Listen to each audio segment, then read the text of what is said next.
வீட்டில் வந்து ரொம்ப போர் அடித்து சொல்லிவிட்டு நாங்கள் வந்த இடம் தான் வந்து இப்ராஹிம் பூங்கா. இங்கே என்னடா இவ்வளோ கூட்டமாக போயிட்டுருக்காங்களே, என்ன தான் இருக்குது அப்படி பார்த்துருவோன்னு சொல்லிட்டு தான் நாங்கள் வந்து உள்ளே போனோம். பட் உள்ளே வந்து வாக்கிங் ஸ்லாட் மாதிரி நிறைய இடம் போட்டிருந்தாங்க. மகிழ் அங்கே உள்ள பூவு குப்பையெல்லாம் முக்கியமாக பொறுக்கி ஜாலியாக விளாண்டுட்டு இருந்தான்.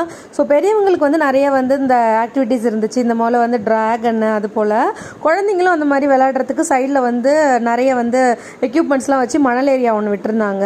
அங்கே நிறையா குழந்தைங்க விளையாண்டுருந்தாங்க. இதோட என்ட்ரன்ஸ் ஃபீ வந்து 5 ரூபாய் ஒரு ஆளுக்கு. அங்கங்கே இந்த மாதிரி வாட்டர் ஃபால்ஸும் வச்சுருந்தாங்க, ஜம்பிங் பலூன்ஸ் வச்சுருந்தாங்க. நாங்கள் வந்து வீக்கெண்டில் போகல, மே மந்த் வந்து லீவுன்றதுனால கொஞ்சம் ரஷ்ஷாக தான் இருந்துச்சு. பட் லைட்டிங்லாம் போட்டு வச்சு நல்லா க்ளீனாகவே வச்சுருந்தாங்க.